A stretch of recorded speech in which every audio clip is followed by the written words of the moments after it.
Assalamualaikum warahmatullahi wabarakatuh. Kami dari kelompok 4 teori sosiologi politik.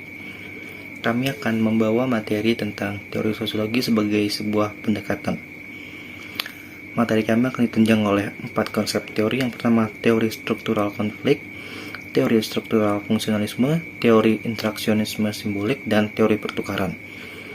Kelompok kami terdiri dari 11 mahasiswa yang mana saya sendiri sebagai moderator dengan nama Muhammad Iqbal Tidullah dengan NIM 2010813016 dan berikut 10 orang teman saya. Baik, izin saya sebagai moderator untuk memulai presentasi kami dalam video berikut. Baik, Assalamualaikum warahmatullahi wabarakatuh. Saya Nura Sakinah, BP 191081-2038. Pada kesempatan kali ini saya akan menjelaskan tentang teori sosiologi sebagai pendekatan. Pada pembahasan materi sebelumnya, bahwa salah satu pendekatan sosiologi adalah teori sosiologi itu sendiri. Teori merupakan alat untuk melakukan analisis. Oleh sebab itu, teori bukan merupakan tujuan suatu analisis, tetapi merupakan alat untuk memahami kenyataan ataupun fenomena. Sebagai alat untuk memahami kenyataan atau fenomena, suatu teori kadangkala tidak mampu secara tuntas menganalisis sesuatu. Oleh karena itu, melalui suatu penelitian, teori tersebut dipertajam, diperkuat, dan bahkan sebaliknya dibantah dengan suatu pernyataan ataupun fenomena. Dalam sosiologi, teori telah mengalami perkembangan yang sangat pesat. Jadi kami akan membatasi 4 teori saja, 2 pada tingkat makro dan 2 pada tingkat mikro. Perbedaan antara makro dan mikro berkisar pada tingkatan mana suatu analisis itu dilakukan. Apakah pada tingkatan individu atau interaksi, ataupun pada tataran struktur. Jika analisis dilakukan pada tataran individu atau interaksi, maka dikenal sebagai teori mikro. Sebaliknya, jika pada tingkat struktur, maka dikenal dengan teori makro. Pembahasan berkisar pada baik teori sosiologi makro maupun teori sosiologi mikro, yaitu teori struktural fungsional, teori struktural konflik sebagai teori sosiologi makro, serta teori interaksionisme simbolis, dan teori pertukaran sebagai teori sosiologi mikro. Jadi sekian dari saya, terima kasih. Assalamualaikum warahmatullahi wabarakatuh. Assalamualaikum warahmatullahi wabarakatuh. Saya Sali Nuraini, BP 191081-3018 akan menjelaskan teori struktural fungsional. Teori struktural fungsional menjelaskan bagaimana berfungsinya suatu struktur, yang mana setiap struktur akan tetap ada sepanjang ia memiliki fungsi. Lalu ada pendapat dari Ralph Dahrendorf tentang asumsi dasar yang dimiliki oleh struktural fungsional, yaitu 1. Setiap masyarakat terdiri dari berbagai elemen yang terstruktur secara relatif, mantap, dan stabil. Lalu yang kedua yaitu elemen-elemen terstruktur tersebut terintegrasi dengan baik. Lalu yang ketiga yaitu setiap elemen struktur memiliki fungsi, yaitu memberikan sumbangan pada bertahannya struktur itu sebagai suatu sistem, yang mana suatu elemen yang ada mempunyai fungsi. Lalu fungsi tersebut memberikan sumbangan bagi bertahannya suatu struktur sebagai suatu sistem. Dan yang keempat yaitu setiap struktur yang fungsional dilandaskan pada suatu konsensus nilai di antara para anggotanya, yang mana konsensus nilai tersebut berasal baik dari kesepakatan yang telah ada dalam suatu masyarakat, seperti adat kebiasaan, tata perilaku, dan sebagaimana yang maupun kesepakatan yang dibuat baru. Baik, sekian dari saya, terima kasih. Perkenalkan, nama saya Mahmudi Bintang Rahmadani, BP 20108124. Saya akan melanjutkan materi mengenai teori struktural fungsionalisme. Dapat kita ambil kesimpulan bahwa teori struktural fungsionalisme ini menjelaskan bahwa struktur sosial itu saling berfungsi satu sama lain, di mana masyarakat merupakan suatu sistem sosial yang terdiri dari bagian-bagian atau elemen-elemen yang saling berkaitan dan saling menyatu satu sama lain dalam sebuah keseimbangan atau disebut juga dengan equilibrium. Nah, asumsi dasar yang dapat mewakili dari semua asumsi yang telah disebutkan oleh rekan saya tadi adalah bahwa setiap struktur sosial itu dalam sistem sosial fungsionallah sifatnya terhadap struktur sosial yang lain-lainnya. Jika tidak fungsional, maka struktur sosial itu akan hilang dengan sendirinya. Jadi struktur sosial itu ada jika mereka dapat berfungsi dengan baik. Contohnya, ketika pemerintah membiayai atau mendirikan sebuah sekolah dengan tujuan untuk pendidikan masyarakatnya, maka ketika masyarakat atau rakyatnya itu melaksanakan pendidikan, mereka akan mempersiapkan diri mereka untuk bekerja di masa yang akan datang. Nah, ketika mereka sudah dewasa, mereka akan kembali membayar pajak kepada pemerintah dan pemerintah pun menggunakan pajak tersebut untuk membiayai kembali pendidikan yang lainnya.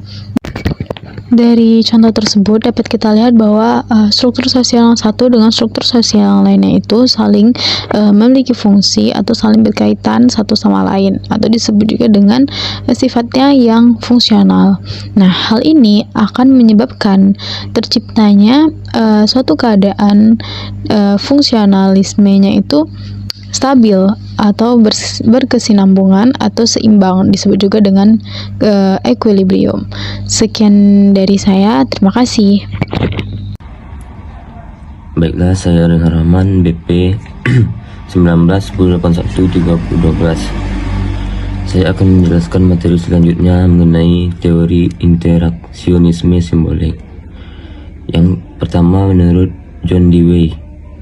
Menurut John Dewey, merupakan pemikiran terkenal yang melihat bahwa antara etika dan ilmu, teori dan praktek, berpikir dan bertindak adalah dua hal yang selalu menyatu dan tak terpisahkan satu dengan yang lainnya. Yang kedua, menurut Charles Horton Cooley. Menurut Cooley, memandang hidup manusia secara sosial ditentukan oleh bahasa, interaksionisme, dan pada pendidikan. Setiap masyarakat harus dipandang sebagai keseluruhan organis, di mana individu merupakan bagian yang tak terpisahkan dari masyarakat.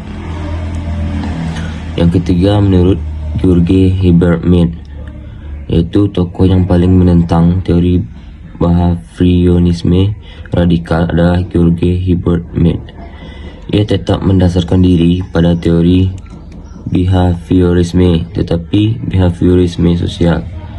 Sehubungan dengan interaksionisme simbolik, Mead yang sangat dipengaruhi oleh teori evolusi Darwin, yang pada dasarnya masyarakat bahwa organisme hidup secara berkelanjutan, terlibat dalam usaha penyesuaian diri dengan lingkungannya, sehingga organisme itu mengalami perubahan terus menerus. Dan terakhir, menurut Herbert Blumer. Blumer dipengaruhi oleh Mead dalam gagasan mengenai interaksionisme sosialnya, tetapi ia mempunyai gagasan sendiri. Gagasan-gagasan Blumer menjadi premis atau dasar untuk menarik kesimpulan. Premis Blumer yaitu yang pertama, manusia bertindak atas sesuatu yang berdasarkan makna-makna yang pada sesuatu ini bagian mereka. Yang kedua, maka itu dibolehkan dari interaksionisme sosial yang dilakukan dengan orang lain. Selanjutnya yang ketiga, yaitu makna-makna tersebut 127 disempurnakan dalam interaksionisme sosial yang sedang berlangsung. Sekian, terima kasih. Assalamualaikum warahmatullahi wabarakatuh. Assalamualaikum warahmatullahi wabarakatuh. Saya Genulian Prasaja, BP 19/1081/2020. Di sini saya akan menjelaskan sedikit tentang teori interaksionisme simbolik. Beberapa ahli punya pendapat sendiri tentang teori ini. Yang pertama ada John Dewey yang melihat bahwa antara etika dan ilmu, teori dan praktek, berpikir dan bertindak adalah dua hal yang selalu menyatu dan tak terpisahkan satu sama lain. Yang kedua ada Charles Horton Cooley yang memandang bahwa hidup manusia secara sosial ditentukan oleh bahasa, interaksi, dan pendidikan. Setiap masyarakat harus dipandang sebagai keseluruhan organik atau organis, di mana individu merupakan bagian yang tak terpisahkan dari masyarakat, bagaikan satu tubuh. George Herbert Mead. Yang ketiga, menentang teori behaviorisme radikal. Ia mendasarkan teori ini, dia mendasarkan diri pada teori behaviorisme tetapi yang versi sosial.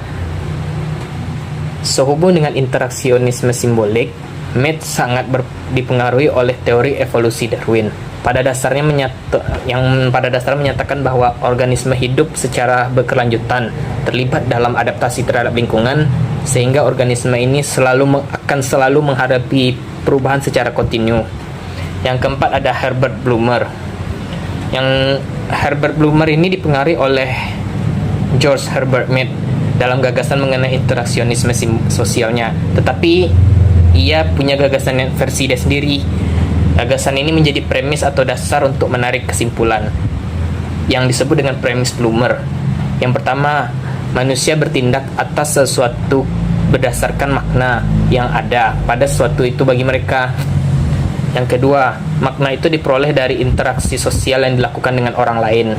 Yang ketiga, dari makna-makna tersebut terdapat 127 kesimpulan dalam interaksionisme sosial yang sedang berlangsung. Terima kasih atas kesempatannya. Saya Arifah Masyanda Afifah, BP 19/1081/1022 akan melanjutkan materi yaitu tentang substansi interaksionisme simbolik. Dasar atau pandangan teori behaviorism adalah bahwa perilaku individu merupakan sesuatu yang dapat diamati, artinya mempelajari tingkah laku manusia secara objektif dari luar, dari perilaku yang mendatangkan respon, tanpa melibatkan mental tersembunyi. Sedangkan Wirawan 2012 menulis pandangan Mead tentang interaksionisme simbolik adalah mempelajari tindakan sosial dengan menggunakan teknik introspeksi untuk mendapat mengetahui sesuatu atau makna yang dapat melatar belakangi tindakan sosial dari sudut pandang aktor. Dengan demikian, manusia bertindak bukan hanya karena stimulus respon, melainkan juga didasarkan atas makna yang diberikan terhadap tindakan tersebut. Menurut Mead, sebelum orang melakukan suatu tindakan yang sebenarnya, orang tersebut mencoba mempertimbangkan beberapa alternatif melalui pemikirannya. Mempertimbangkan beberapa alternatif ini sebagai suatu proses tersembunyi sebelum melakukan tindakan sesungguhnya. Dalam berpikir, manusia berinteraksionisme dengan dirinya sendiri, menggunakan simbol-simbol yang mengandung makna, dan manusia akan memilih mana stimulus yang dituju kepadanya akan ditanggapi. Dengan demikian, individu tidak secara langsung menanggapi setiap stimulus, tetapi lebih dahulu memilih mana stimulus yang dituju kepadanya dan akan ditanggapinya. Sekian, terima kasih. Saya Lisbuga Rahma, BP 20/1081/2006 akan melanjutkan materi selanjutnya, yaitu substansi interaksionisme simbolik. Dasar atau pandangan teori behaviorisme ini adalah bahwa perilaku individu merupakan sesuatu yang dapat diamati. Artinya, mempelajari tingkah laku manusia secara objektif dari luar, dari perilaku yang mendatangkan respon tanpa melibatkan mental tersembunyi. Sedangkan Wiraman menulis pandangan Mead tentang interaksionisme simbolik adalah mempelajari tindakan sosial dengan menggunakan teknik introspeksi untuk dapat mengetahui sesuatu atau makna yang dapat melatar belakangi tindakan sosial dari sudut pandang aktor. Menurut Mead, sebelum orang melakukan suatu tindakan yang sebenarnya, orang tersebut mencoba mempertimbangkan beberapa alternatif melalui pemikirannya. Mempertimbangkan beberapa alternatif ini sebagai suatu proses mental tersembunyi. Sebelum melakukan tindakan sesungguhnya, manusia berinteraksionisme dengan dirinya sendiri, menggunakan simbol-simbol yang mengandung makna, dan manusia akan memilih mana stimulus yang disetujui kepadanya akan ditanggapi. Dengan demikian, individu tidak secara langsung menanggapi setiap stimulus, tetapi terlebih dahulu memilih mana stimulus yang dituju kepadanya dan akan ditanggapi. Mungkin sekian dari saya, terima kasih. Teori pertukaran. Teori pertukaran melihat dunia sebagai arena pertukaran, tempat orang-orang saling bertukar ganjaran atau hadiah. Apapun bentuk perilaku sosial seperti persahabatan, perkawinan, atau perceraian, tidak lepas dari soal pertukaran. Semua berawal dari pertukaran. Begitu kata tokoh teori pertukaran. Untuk memahami teori ini lebih dalam, kita akan membahas asumsi yang dikandung dalam teori ini. Dan selanjutnya didiskusikan pandangan salah seorang tokoh tentang teori ini. Assalamualaikum warahmatullahi wabarakatuh. Sebelumnya, perkenalkan nama saya Fatimah Rahma Sihombing dengan nomor BP 2010811008. Di sini saya akan melanjutkan materi selanjutnya, yaitu materi tentang teori pertukaran. Teori pertukaran adalah teori melihat dunia ini sebagai arena pertukaran, tempat orang-orang saling bertukar ganjaran atau hadiah. Apapun bentuk perilaku sosial seperti persahabatan, perkawinan, atau perceraian tidak lepas dari soal pertukaran. Semua berawal dari pertukaran. Begitu kata tokoh teori pertukaran. Untuk memahami teori ini lebih dalam, kita akan membahas asumsi yang dikandung dalam teori ini. Dan selanjutnya didiskusikan pandangan salah seorang tokoh tentang teori ini, yang akan dilanjutkan oleh teman saya. Teori asumsi pertukaran akan dilanjutkan oleh teman saya selanjutnya. Sekian dari saya. Assalamualaikum warahmatullahi wabarakatuh. Saya Brayu Pradini, BP 2010813018, melanjutkan materi asumsi teori pertukaran. Yang B, perilaku pertukaran sosial terjadi apabila perilaku tersebut harus berorientasi pada tujuan-tujuan yang hanya dapat dicapai melalui interaksi dengan orang lain. Yang kedua, perilaku harus bertujuan untuk memperoleh sarana bagi pencapaian tujuan-tujuan tersebut. Yang C, transaksi-transaksi pertukaran terjadi hanya apabila pihak yang terlibat memperoleh keuntungan dari pertukaran itu. Sebuah tindakan pertukaran tidak akan terjadi apabila pihak-pihak yang terlibat ada yang tidak mendapatkan keuntungan dari suatu transaksi pertukaran. Keuntungan dari suatu pertukaran tidak selalu berupa ganjaran ekstrinsik seperti uang, barang, ataupun jasa, tetapi juga bisa ganjaran intrinsik seperti kasih sayang, kehormatan, kecantikan, atau keperkasaan. Sekian dari saya, terima kasih.